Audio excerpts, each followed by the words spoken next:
जय हिंद दोस्तों। स्वागत है आप सभी का आपके अपने YouTube चैनल अपना एजुकेशन पर।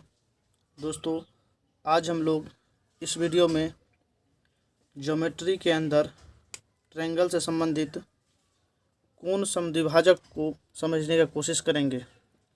इस वीडियो में हम लोग कोण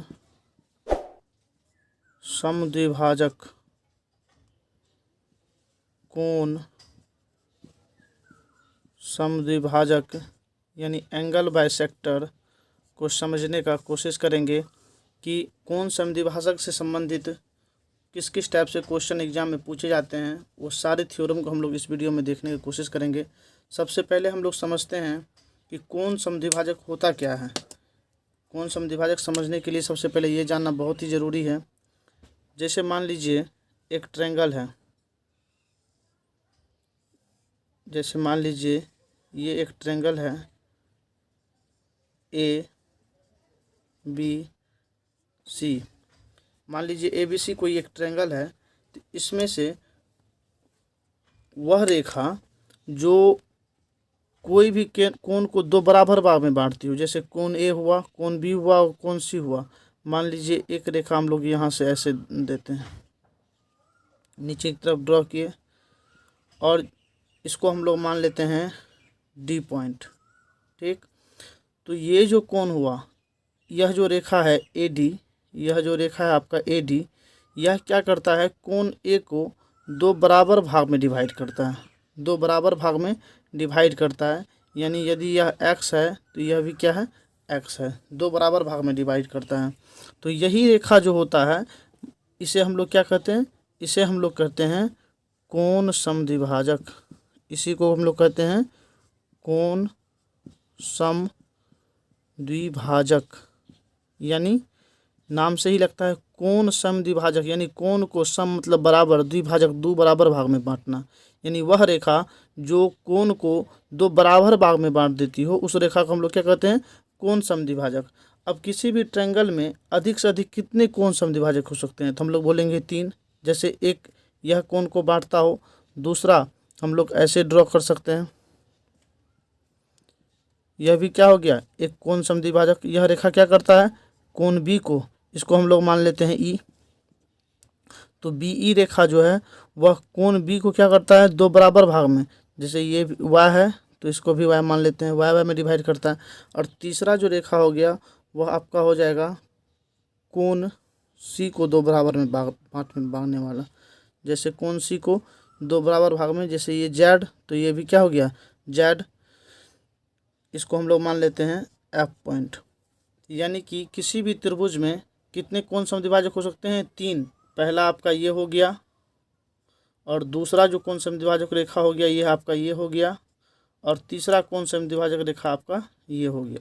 अर्थात किसी भी त्रिभुज में 3 कोण समद्विभाजक होते हैं।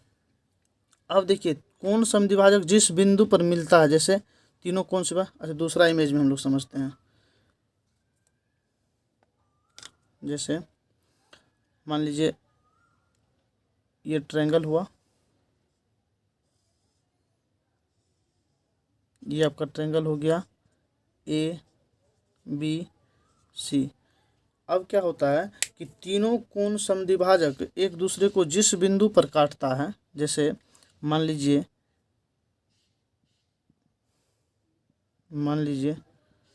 इस तरह से और इस तरह से, तो तीनों कोण समद्विभाजक जिस बिंदु पर एक दूसरे को काटता है, जैसे यह कोण समद्विभाजक आके यहाँ मिला और यहाँ मिला, और यह कोण समद्विभाजक यहाँ मिला। यह जो पॉइंट होता है, यानी तीनों समद्विभाजक कोण समद्विभाजक जिस बिंदु पर मिलता है, इस पॉइंट को हम लोग बोलते हैं अंतः केंद्र। इसको हम लोग बोलते हैं अंतः केंद्र। आशा करता हूँ आपको समझ में आ रहा होगा। इस पॉइंट को हम लोग क्या बोलते हैं, इस पॉइंट को हम लोग बोलते हैं अंतः केंद्र, जहाँ पर तीनों कोण समद्विभाजक क्या होता है, एक दूसरे को काटता है। यानी तीनों कोण समद्विभाजक जिस बिंदु पर मिलता है, वह बिंदु उस त्रिभुज का क्या होता है, अंतः केंद्र कहलाता है। अब मान लीजिए इस अंतः केंद्र को हम लोग आई से डिनोट करते हैं, ठीक, आई से। अब यह रेखा क्या, ये अगर एक्स एक्स में बांट रहा है, ये इसको वाई वाई में बांट रहा है, और यह क्या करता है जेड जेड, यानी इस तीनों कोण को इक्वल इक्वल में जो है कोण समद्विभाजक बांट रहा है। अब इस कंडीशन में इस पर क्वेश्चन पूछा जाता है, जैसे हम इसका लिख देते हैं तीनों का। जैसे सबसे पहला जो आपको पूछेगा वह पूछेगा कोण बी आई सी बराबर, कोण बी आई सी, यह कोण, इस कोण के बारे में पूछ लेगा क्या होता है। यह कोण जो होता है यह आपका होता है 90 प्लस हाफ कोण ए, 90 अब प्लस जो कोण दिया है उसके सामने वाला जो कोण होगा उसको आधा करके जोड़ देंगे। जैसे दूसरा हम लोग फिर लिखते हैं, दूसरा आपको पूछ सकता है या तो ये कोण पूछेगा या ये कोण या ये कोण, कोई कोण पूछ सकता है। दूसरा कोण ए आई सी बराबर, कोण ए आई सी, इस कोण के बारे में, इस कोण के बारे में पूछेगा तो हम लोग लिखेंगे 90 अब प्लस ये कोण पूछा है तो इसके सामने में कौन सा कोण है बी, तो 90 प्लस हाफ कोण बी। इसे हम लोग ऐसे भी लिख सकते हैं 90 प्लस कोण बी बटे 2। तीसरा ये भी पूछ सकता है कि अब ये कोण बच गया, यानी कोण ए आई बी, कोण ए आई बी बराबर क्या होगा, फिर वही फार्मूला होगा 90 अब प्लस ए आई बी, ये कोण पूछ रहा है तो इसके सामने में कौन सा कोण है सी, यानी कोण सी क्या हो जाएगा आपका, ये हो जाएगा कोण सी बटे में 2। तो इस थ्योरम पे एग्ज़ाम में अधिकतर सवाल पूछा जाता है, इसलिए यह बहुत ही इम्पोर्टेंट है।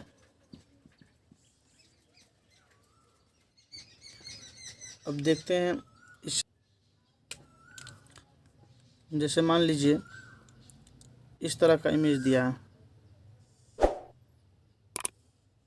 इस तरह का मान लीजिए इमेज दिया है, तो ये तो आपका ट्रायंगल हो गया ए बी सी, जिसका मान लीजिए यहाँ पर आपका अंतः केंद्र त्रिभुज के अंदर यानी कोण समद्विभाजक को मिलने वाली रेखा यहाँ मान लीजिए ऐसे दिया है। इसको हम लोग किससे डिनोट करते हैं, इससे आई से डिनोट करते हैं। अब मान लीजिए इसको, यह पॉइंट तो आपका क्या हो गया, यह हो गया आपका अंतः केंद्र, यह पॉइंट तो आपका हो गया अंतः केंद्र जो हम पहले ही बता चुके हैं। अब एक पॉइंट मान लीजिए यहाँ ऐसे बाहर बना हुआ है, यह पॉइंट जो होता है इसको हम लोग क्या बोलते हैं, इसको बोलते हैं वाह्य केंद्र। इसको क्या बोलेंगे, इसको बोलेंगे वाह्य केंद्र। मान लीजिए इसको हम लोग पी मान लेते हैं, इसको पी मान लेते हैं।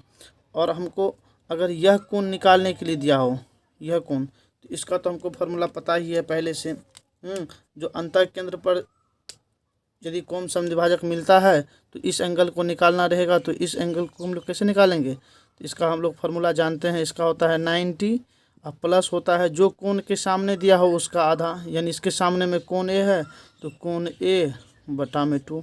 तो ये इसका थ्योरम होता है, ये हम लोग जानते हैं निकालने के लिए। वही अगर मान लीजिए बाह्य कोण निकालने के लिए यानी इस कोण को निकालने के लिए आ गया हो तब क्या करेंगे। अगर यह कोण निकालने के लिए आएगा तो इसमें हम लोग प्लस करते हैं, तो इसमें हम लोग क्या करेंगे माइनस कर देंगे। जैसे अगर यह कोण निकालने के लिए आ जाएगा तो ये हो जाएगा 90 माइनस कोण ए बाय 2, बस और कुछ नहीं करना है। यानी अगर आ जाएगा कोण बी आई सी, कोण बी आई सी बराबर हो जाएगा आपका 90 प्लस हाफ कोण ए। इसी को हम लोग क्या लिखेंगे, इसी को हम लोग ऐसे भी लिख सकते हैं जैसे पहले यहाँ लिखा हुआ, यानी 90 अब प्लस कोण ए बटा 2, ये भी लिख सकते हैं। और दूसरा अगर आपका, ये आपका पहला हो गया, और दूसरा बाह्य कोण यानी कोण बी पी सी बराबर अगर पूछेगा यह हो जाएगा 90 माइनस हाफ कोण ए, या इसी को हम लोग क्या लिखेंगे, इसी को हम लोग लिखेंगे 90 माइनस कोण ए बटा 2। ध्यान रखना है जो कोण के सामने में रहेगा वही कोण का आधा यहाँ लिखना है, यहाँ ए के सामने में है इसलिए हम लोग a/2 लिखे। अगर बी के सामने में रहता तो यहाँ b/2, या सी के सामने में रहता तो c/2। जिस कोण के सामने में रहता है वह कोण का आधा यहाँ होता है। तो बाह्य कोण में माइनस हो जाता है और अंतः कोण में प्लस हो जाता है। देखते हैं कुछ और थ्योरम को। मान लीजिए ये आपका एक ट्रायंगल है ए बी और सी, और 3 कोण समद्विभाजक आपको ऐसे है। यह आपका तीनों कोण समद्विभाजक है। इसको मान लेते हैं डी ई एफ। 3 कोण समद्विभाजक हैं और हम लोग भुजा का भी डिस्टेंस मान लेते हैं। जैसे यहाँ से लेकर यहाँ तक का डिस्टेंस जो है यह आपका ए है, यहाँ से लेके यहाँ का जो डिस्टेंस है इसको मान लेते हैं हम लोग बी है, और यहाँ से लेकर यहाँ तक का डिस्टेंस है इसको मान लेते हैं सी है। इस तरह से हम लोग मान लिए।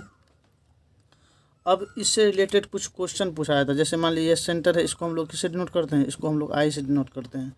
अगर तीनों कोण समद्विभाजक जिस बिंदु पर मिलता है उसे हम लोग अंतः केंद्र कहते हैं और उसे आई से डिनोट किया जाता है। इससे रिलेटेड कुछ थ्योरम होता है, उस थ्योरम पे कभी कभी सवाल पूछा जाता है। जैसे इसके अनुपात, ऊपर वाला का अनुपात या इसका अनुपात, कोई भी अनुपातिक राशि देके आपको पूछ सकता है। जैसे इसका जो पहला फर्स्ट जो होता है यह आपका होता है ए आई अनुपात आई डी। ए आई यानी इसका कोण समद्विभाजक और भुजा से रिलेटेड अनुपात कभी कभी पूछा जाता है। जैसे हम लोग लिखें ए आई, तो ए आई अनुपात आई डी, ए आई अनुपात आई डी ये बराबर जो होता है ये आपका होता है बी प्लस सी अनुपात ए।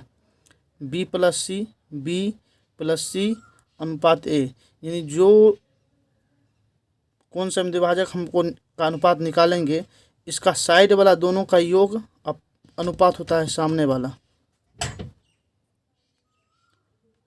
दूसरा होता है आपका, दूसरा हो गया बी आई अनुपात आई ई। बी आई अनुपात आई ई बराबर इसका हो जाता है आपका ए प्लस सी अनुपात बी। अब ये वाला रेखा लिए तो दोनों ये वाला साइड का अनुपात ले लेंगे, ए और सी का योग हो जाएगा और सामने वाला अनुपात बाहर चल जाएगा। तीसरा अगर रहे, अब तीसरा बच गया कौन सा, तो सी आई अनुपात आई एफ। सी आई अनुपात आई एफ बराबर जो होता है, अब सी आई लिए तो सामने वाली भुजा का दोनों का योग हो जाएगा, यानी ए प्लस बी अनुपात सामने वाला बाहर निकल जाएगा यानी सी।